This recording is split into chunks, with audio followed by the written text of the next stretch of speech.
Hello everyone, Deepti this side. कैसे हैं आप सब? I hope everyone is perfectly fine. तो आज से हम स्टार्ट करते हैं अपनी एनसीईआरटी सीरीज़ बाय नोट्स।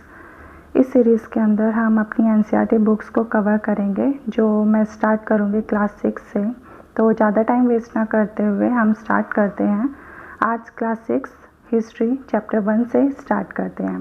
तो हमारा चैप्टर 1 है what, where, how and when, जिसका मतलब है क्या, कहाँ, कैसे और कब। जब हम किसी भी चैप्टर में हमें इन सब वर्ड्स के मतलब इन सब क्वेश्चंस के आंसर मिल जाते हैं तो हमारा चैप्टर वहीं फिनिश हो जाता है।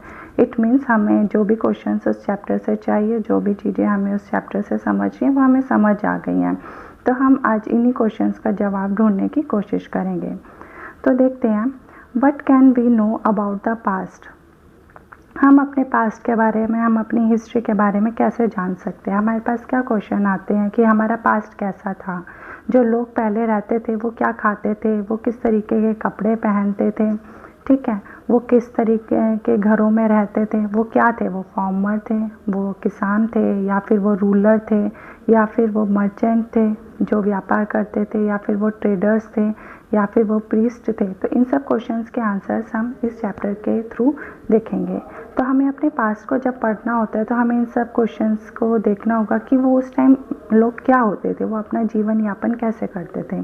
तो जहाँ पे फर्स्ट स्टार्ट आता है, जहाँ से स्टार्टिंग होती है वो आती है नर्मदा नदी से। जो कहानी शुरू होती है हमारी हिस्ट्री की, हमारे पास्ट की, वो शुरू होती है नर्मदा नदी से।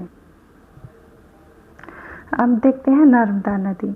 हमें पता है जैसे नदी जो होती है, नदियों के आसपास जो सेटलमेंट होती है वो बहुत अच्छी खासी होती है। जैसे हमारी कोई नदी है, यहाँ आसपास जो लोग होंगे, यहाँ पे जो सेटलमेंट होगा वो डेंस सेटलमेंट होगा। मतलब यहाँ आसपास लोगों की जो संख्या होगी, रहने की संख्या, वो ज़्यादा होगी। उसका क्या रीज़न हो सकता है? पहला रीज़न ये हो सकता है कि लोगों को आसानी से पानी मिल जाता है पीने के लिए। हमें पता है हमारी लाइफ के लिए पानी कितना इंपॉर्टेंट है, बहुत इंपॉर्टेंट है। तो हमें वाटर यहाँ से मिल जाता है। दूसरी चीज़ ये होती है, जब भी कोई रिवर होती है तो रिवर के आसपास की जो लैंड होती है, जो भी रिवर के आसपास की लैंड होती है वो फर्टाइल होती है। तो जब फर्टाइल लैंड मिलेगी तो लोग एग्रीकल्चर भी कर सकते हैं, पीने के लिए उन्हें पानी भी मिल जाएगा। तो उनके लिए बेस्ट साइट होती है किसी रिवर के आसपास सेटलमेंट होना। तो पहले भी यही होता था, जो ज़्यादातर लोग थे वो अपनी रिवर के आसपास बसते थे। तो यहाँ पे जो बात की गई है वो है नर्मदा रिवर की। अगर हम बात करें नर्मदा रिवर के आसपास जो लोग रहते थे उनको क्या कहा जाता था? उनको कहते थे स्किल्ड गैदरर्स। उनको क्या कहते थे? स्किल्ड गैदरर्स कहते थे। तो जो गैदरर्स मतलब जो चीज़ें इकट्ठा करते थे, हैं जो चीज़ें इकट्ठा करते हैं। तो क्या इकट्ठा करते हैं वो इकट्ठा करते थे फूड, अपनी खाने की चीज़ें, क्योंकि ज़िंदा रहने के लिए सिर्फ पानी से काम नहीं चलेगा ना, खाने के लिए भी कुछ चाहिए। तो वो फूड कलेक्ट करते थे, या फिर क्या करते थे, हंट करते थे वो एनिमल, जो एनिमल्स का वो शिकार करते थे। तो जो नर्मदा रिवर के आसपास लोग रहते थे उन्हें कहते थे स्किल गैदरर्स, जो दो काम करते थे, फूड कलेक्ट करते थे और दूसरा क्या काम करते थे, एनिमल को हंट करते थे, एनिमल्स का शिकार करते थे। अब हम देखते हैं नेक्स्ट। अब देखो, हम इस चैप्टर को आगे कंटिन्यू करते हैं नोट्स की हेल्प से, जो हमें इस चैप्टर को कवर करने में बहुत इजी रहेगा। अब यहाँ पर देखिए, जैसे हमने लास्ट पेज पर देखा था नर्मदा रिवर के बारे में। अब नर्मदा रिवर ये है, नर्मदा रिवर कहाँ है? वेस्ट फ्लोइंग रिवर है। हम जैसे अब डायरेक्शन अगर देखें तो ये डायरेक्शन कौन सी होती है? ईस्ट डायरेक्शन होती है। ये डायरेक्शन क्या होती है? वेस्ट डायरेक्शन होती है। तो हमें यहाँ पे देखो, ये सदर्न पार्ट ऑफ इंडिया है मैप का, ठीक है। मैंने एक रफ डायग्राम बनाया। तो ये नर्मदा रिवर जो है वो कहाँ जा रही है? वेस्ट है। तो Narmada is a west flowing river, ठीक है। उसके बाद देखिए, तो जो नर्मदा के आसपास जो लोग रहते थे उन्हें क्या कहा जाता था? स्किल गैदरर कहा जाता था। जो क्या करते थे? कलेक्ट करते थे, फूड को कलेक्ट करते थे और क्या करते थे? एनिमल का हंट करते थे, एनिमल का शिकार किया करते थे। अब देखिए, ये पहला पॉइंट हो गया। दूसरा पॉइंट ये है कि जो नॉर्थ वेस्ट डायरेक्शन है, हम अगर इस इंडिया, ये नॉर्दर्न पार्ट है इंडिया का, ये वाला पार्ट आपका ईस्ट है, ये आपका वेस्ट है। तो ये वाला हिस्सा कौन सा होगा? नॉर्थ वेस्ट होगा, ठीक है। तो नॉर्थ वेस्ट के अंदर हिल्स हैं। कौन सी हिल्स हैं? किरहर्स और सुलेमान हिल्स हैं, ठीक है। यहाँ पे जो लोग रहते थे, इन्होंने जो सबसे पहले क्रॉप उगाई थी वो उगाई थी wheat and barley. Most important question है ये। कौन सी क्रॉप्स उगाई गई थी? वीट और बार्ले उगाई गई थी। और इन लोगों ने कौन से एनिमल सबसे पहले रियर करे थे? कौन से एनिमल सबसे पहले पाले थे? Sheep, got and cattle. कौन से एनिमल्स थे? Sheep, got and cattle. जैसे हम यहाँ पर मैप के अंदर देख सकते हैं, ये देखिए, ये हमारा इंडिया का मैप है।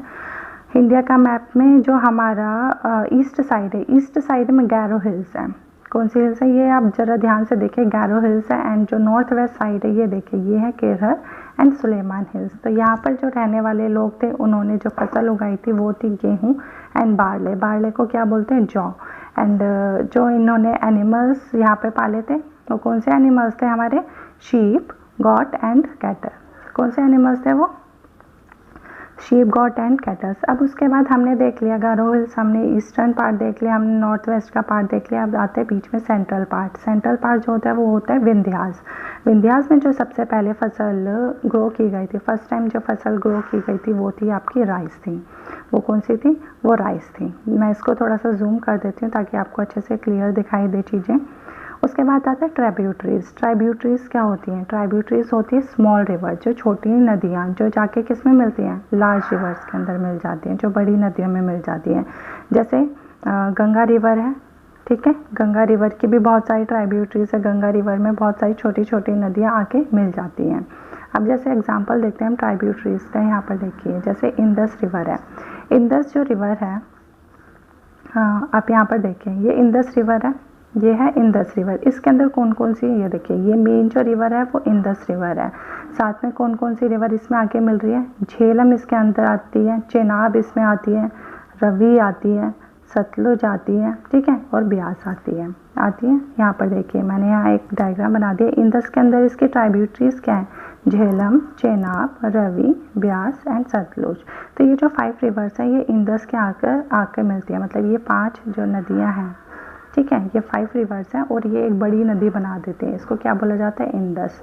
तो ये जो छोटी छोटी नदियाँ हुई इनको क्या बोला जाएगा, ट्राइब्यूटरीज बोला जाएगा। इनको क्या बोलेंगे हम, ट्राइब्यूटरीज बोलेंगे। अब नेक्स्ट देखिए, ये है हमारी गंगा रिवर। जैसे गंगा रिवर है, अगर गंगा रिवर के ऊपर भी हम डायरेक्शन अप्लाई कर दें, east, west, north and south, तो गंगा रिवर के साउथ में एक किंगडम था जिसका नाम था मगध, जो आज के टाइम पे कहाँ पे, मतलब कौन सा एरिया आता है, बिहार के अंदर जो एरिया आता है वो उससे पहले मगध कहा जाता था। मगध कहाँ पर है, गंगा रिवर के साउथ में, ठीक है।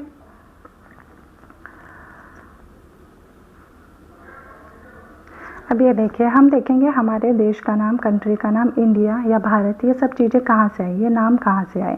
तो इंडिया जो वर्ड है ये वर्ड लिया गया इंडस वर्ड से। हमने जो अभी लास्ट पेज पे देखा था, इंडस जो है कलेक्शन है, ट्राइब्यूटरीज उसमें आके मिलती है, तो वो क्या है, एक नदी है। तो हमारे जो देश का नाम आया है उसी नदी के नाम से है, इंडस वर्ड से आया है। इंडस को संस्कृत में क्या संस्कृत लैंग्वेज में क्या कहते हैं हम, सिंधु कहते हैं। बट जो ईरानियंस एंड ग्रीक के जो लोग थे, ईरानियंस और ग्रीक जो थे उसको क्या बोलते थे, वो बोलते थे हिंदोस एंड इंदोस, हिंदोस एंड इंदोस बोला करते थे। तो जो हमारी इंडस रिवर थी, इंडिया था क्या एक्चुअल, वो लोग क्या मानते थे, इंडिया जो था वो इंडस रिवर के जो ईस्ट पार्ट की जो भी लैंड है ना, अगर ये नदी है, ठीक है, ये इंडस नदी है, इसके ईस्ट पार्ट में जो भी लैंड पड़ता था, जो लैंड आता था उसको इंडिया कहा जाता था, ठीक है। उसके बाद देखते हैं भारत। भारत क्या था, नॉर्थ वेस्ट में जो लोग रहते थे उनको भारत बोलते थे, वो लोग भारत बोलते थे, जो लोग नॉर्थ वेस्ट में रहते थे भारत बोलते थे। अब भारत जो है ये मेंशन किया गया, किस में भी मेंशन किया है, ऋग्वेद के अंदर मेंशन किया गया ये नाम। ऋग्वेद क्या था, अर्लीस्ट कंपोजिशन इन संस्कृत। हमारे कितने वेद हैं, 4 वेद हैं। जो सबसे पहला वेद है, जो फर्स्ट वेद है एंड द ओल्डेस्ट वन जो है वो है ऋग्वेद। तो ऋग्वेद के अंदर जो नाम मेंशन किया है, जो नेम मेंशन है वो क्या है, भारत मेंशन किया गया है। हम नेक्स्ट देखते हैं हम मनुस्क्रिप्ट। मनुस्क्रिप्ट क्या होती है, मनुस्क्रिप्ट वो होती हैं जो हाथ से लिखी जाती हैं। मनुस्क्रिप्ट क्या होती हैं, जो हमारे हाथ से लिखे मतलब मनुस्क्रिप्ट जो उस टाइम पे हिस्ट्री में किससे लिखी जाती है, जो हैंड रिटन होती थी, मतलब जो ओरिजिनल होती, जो किसी की कॉपी नहीं होती थी, जो ओरिजिनल लिखी जाती थी। मनु का मतलब होता है हैंड, मनु का मतलब क्या होता है, हैंड होता है। मनु जो है वो एक क्या है, लैटिन वर्ड है। मनुस्क्रिप्ट जो है ज़्यादातर किस पे लिखी जाती है, उस टाइम पेपर तो होता नहीं था जो आज हम पेपर के ऊपर लिखते, तो उस टाइम क्या होता था कि पाम लीफ के ऊपर लिखी जाती थी, या फिर किसके ऊपर लिखते थे, बर्च के ऊपर लिखते थे, या फिर किसके ऊपर मनुस्क्रिप्ट जो है वो लिखी जाती है पाम लीफ के ऊपर या फिर बर्च। बर्च क्या होता है, बार्क ऑफ अ ट्री, जो पेड़ की जो छाल होती है ना, कौन से पेड़ की छाल, जो हिमालय में मिलते थे। ऐसा नहीं कि किसी भी पेड़ की छाल उतारी और उसके ऊपर मनुस्क्रिप्ट लिखना शुरू कर दिया, नहीं, ऐसा होता था। ये पेड़ जो है स्पेशली मिलते थे हिमालय में, उसके बार्क के ऊपर ही मतलब बाहर निकाला जाता था, जिसके ऊपर बर्च के ऊपर जो है मनुस्क्रिप्ट लिखे जाते थे। मनुस्क्रिप्ट जो है वो मेनली कितनी लैंग्वेज में लिखते थे, 3 लैंग्वेज के अंदर लिखी जाती थी। पहली लैंग्वेज थी Sanskrit language, and second language थी प्राकृत लैंग्वेज, एंड थर्ड लैंग्वेज थी आपकी तमिल लैंग्वेज। ठीक है, ये था। तो फर्स्ट क्या थी, संस्कृत। मेनली संस्कृत जो बड़े लोग बोला करते थे, जैसे प्रीस्ट हो गए, प्रीस्ट जो पंडित होते थे, ठीक है, पंडित हो गए, प्रीस्ट हो गए। जो किंग होते थे, प्रीस्ट या किंग जो एक दूसरे से बातचीत करते थे, वो क्या ज़्यादातर क्या संस्कृत होती थी। ठीक है, लेकिन जो आम जनता होती, जो ऑर्डिनरी लोग होते थे, वो प्राकृत भाषा का यूज़ करते थे। एंड थर्ड लैंग्वेज कौन सी है, तमिल लैंग्वेज। मनुस्क्रिप्ट 3 लैंग्वेजेस के अंदर लिखी जाती थी। जैसे ये आप फिगर ये देखिए, ये जो डायग्राम है ये मनुस्क्रिप्ट का डायग्राम। मनुस्क्रिप्ट कुछ इस तरीके से होती थी, इसके ऊपर ये लैंग्वेज ये प्राकृत भाषा में लिखी जाती थी। ठीक है, प्राकृत, संस्कृत एंड तमिल के अंदर लिखी जाती थी।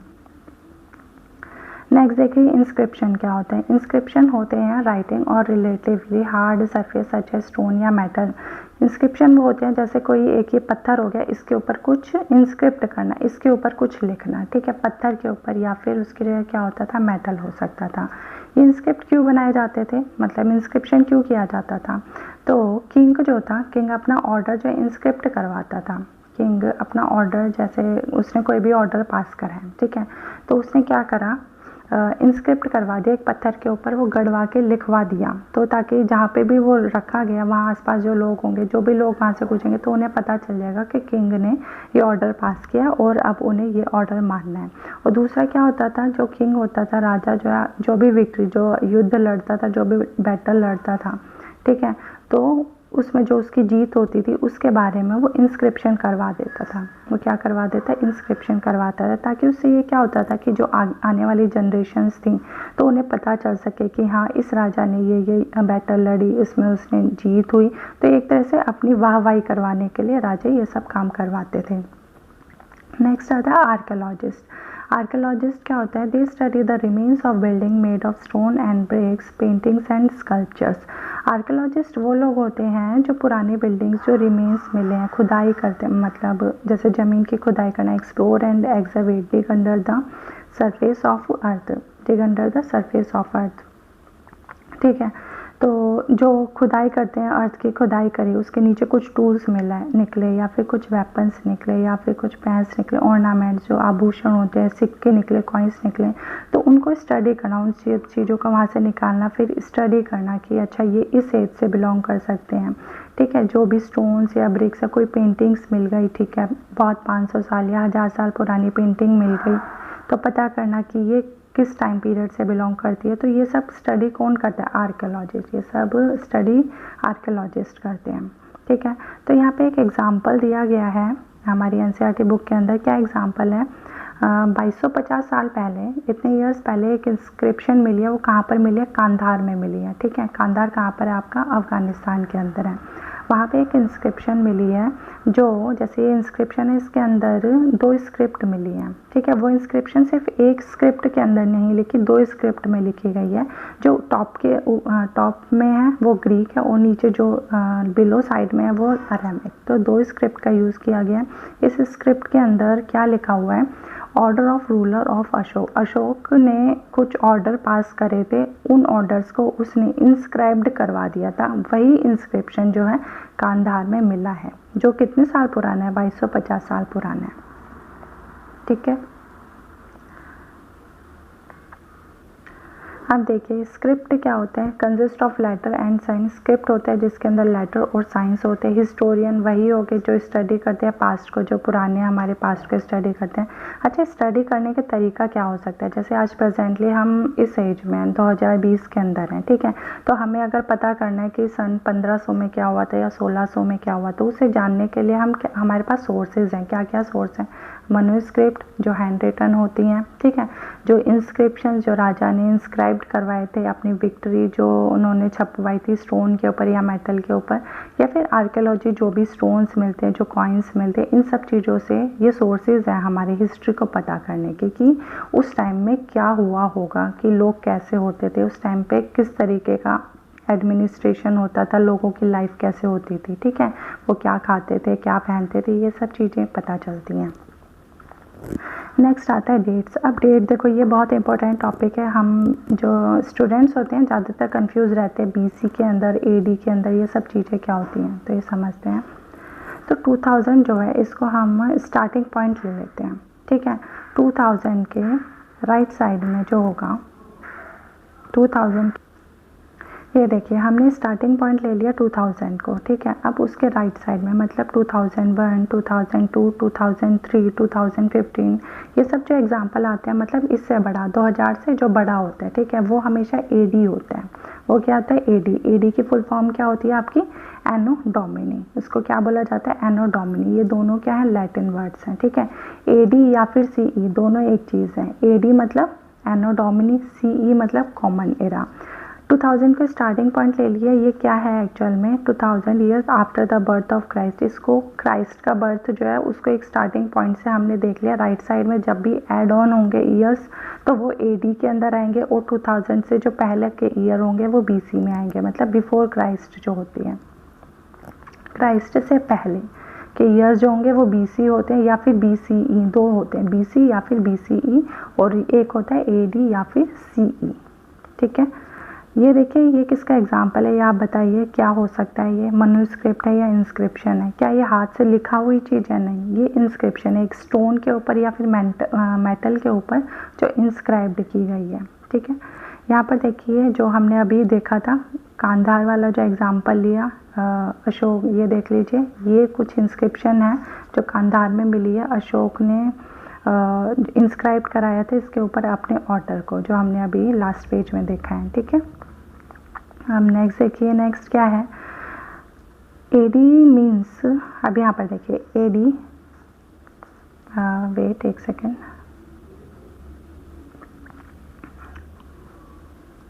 हाँ जी, AD means in the year of lord, lord का ईयर। जैसे एग्जांपल दिया 2012 is also written as AD 2012। मैंने आपको बताया 2000 को हमने स्टार्टिंग पॉइंट लिया, उसे राइट साइड में जो भी एड ऑन होगा वो किस में आता था एडी में आएगा। तो एग्जांपल 2012 को हम क्या लिख सकते हैं एडी 2012 ये लिख सकते हैं।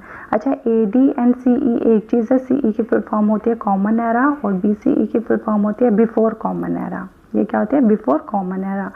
और BC क्या होता है बिफोर क्राइस्ट। BCE क्या होता है बिफोर कॉमन एरा। ये चीज़ याद रखना, ये पूछ सकते हैं फुल फॉर्म्स इसकी, ठीक है।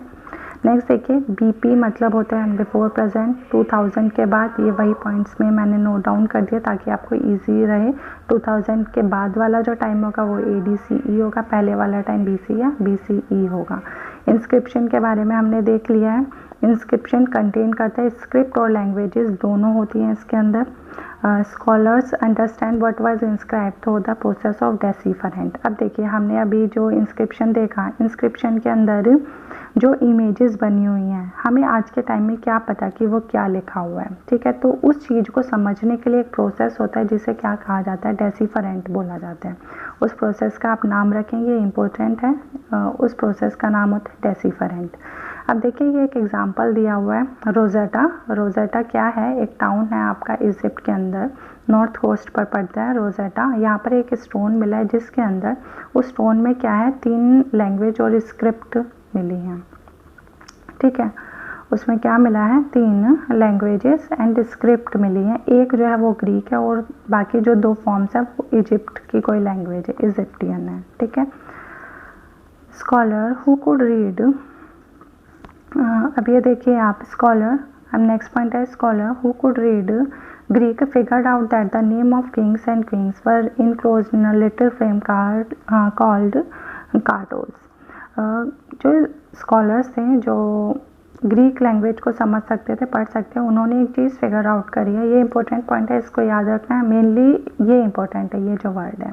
तो क्या था, जो स्कॉलर जिन्हें ग्रीक लैंग्वेज जो समझ सकते थे उन्होंने देखा कि किंग्स और क्वींस जो है ना, इनके टाइटल को, इनके नाम को जो है इंक्लोज किया गया एक लिटिल फ्रेम में, जिसको क्या बोला जाता था कार्टोस बोला जाता था, जिसको हम कार्टोस बोलते हैं, ठीक है। यहाँ पर ये देखिए ये कुछ स्क्रिप्ट के बारे में समझाया हुआ है जो मैंने आपको बताया डेसिफरेंट प्रोसेस है। ये आपके NCERT बेस्ड नोट्स हैं। आप इन नोट्स को एक बार गो थ्रू हो जाएंगे, आपको पूरा चैप्टर पढ़ने की ज़रूरत नहीं पड़ेगी, ये मेरी गारंटी है, ठीक है। अब यहाँ पर देखिए इसका मतलब ये होता है, जैसे मान लीजिए इंस्क्रिप्शन के अंदर ये इमेज है, तो ये इमेज जो है रिप्रेजेंट करती है पी को, ये इमेज जो है ये रिप्रेजेंट करती है टी को। ठीक है, अगर ऐसा कुछ आपका राइट एंगल टाइप होता है तो वो रिप्रेजेंट करता है के को। तो ये प्रोसेस है जिस प्रोसेस के थ्रू जो स्कॉलर्स होते हैं वो समझने की कोशिश करते हैं कि इंस्क्रिप्शन में क्या लिखा गया है। तो हियर आपका फर्स्ट चैप्टर फिनिश होता है। आई होप आपको ये चैप्टर समझ में आया हो। मैंने इस चैप्टर को अच्छे से एक्सप्लेन करने की कोशिश की है।